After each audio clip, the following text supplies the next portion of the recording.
Okay, let's look at section 5.4. This section talks about existence proof. The easiest way to prove or establish the existence of something is to present an example.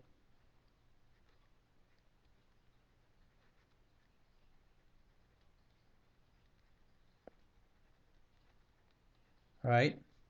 But sometimes if this is not possible, then you have to use other methods. So I'll just say other method.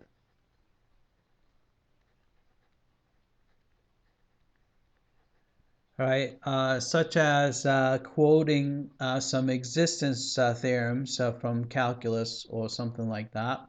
So you might have to use other methods. So, right, but let's look at this example. Right, so there exists an irrational number a and b such that a to the b is a rational number. Right, so let's try to present an example and to establish this statement. Right, so here's the proof.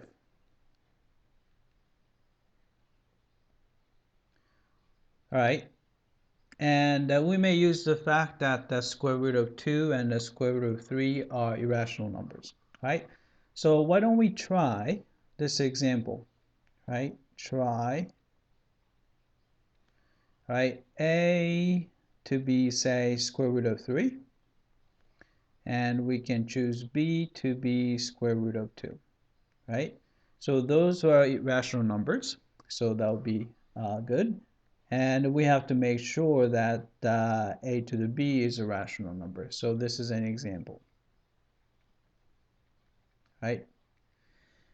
Right, but the bad thing is we're not so sure if square root of 3 to the square root of 2 is a rational number or rational number. So we have two possibilities. So we say, so a to the b, which is square root of 3 to the square root of 2, right? If this guy happens to be a rational number, then we're done, right? But if that doesn't work out, so square root of 3 to the square root of 2 happens to be an irrational number again, then we have to do something else. So we're going to look at the both cases. So those are all logical cases. So we have that. Right, so let's look at the first case. Right, let's assume that square root of 3 raised to the square root of 2 happens to be a rational number.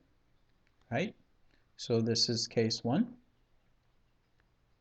Right, if that's the case, we are done. Our initial example is valid. So we have, say, 4.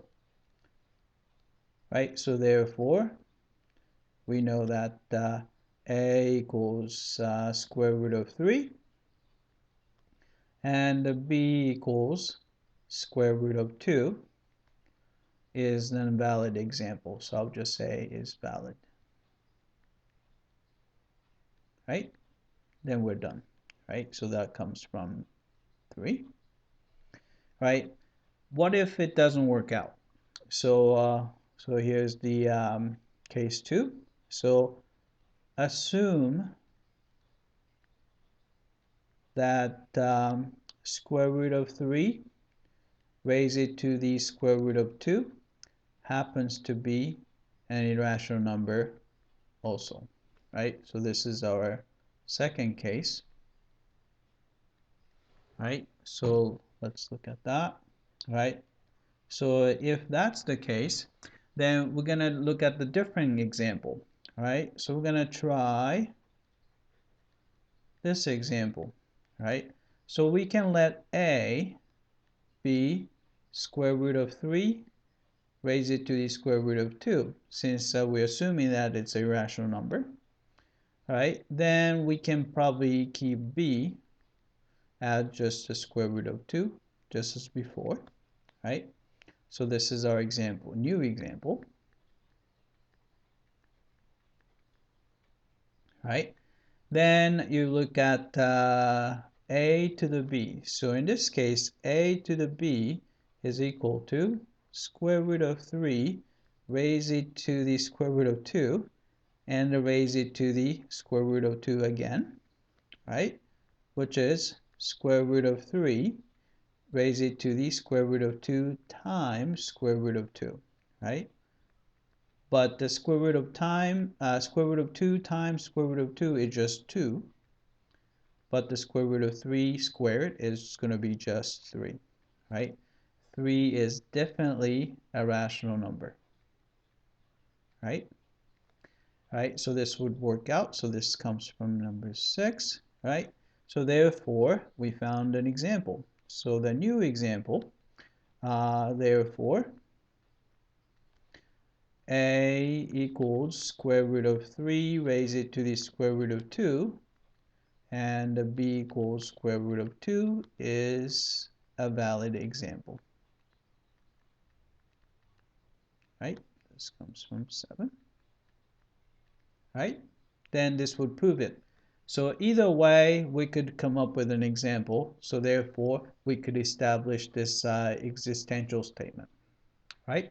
That's it. I hope that this was clear.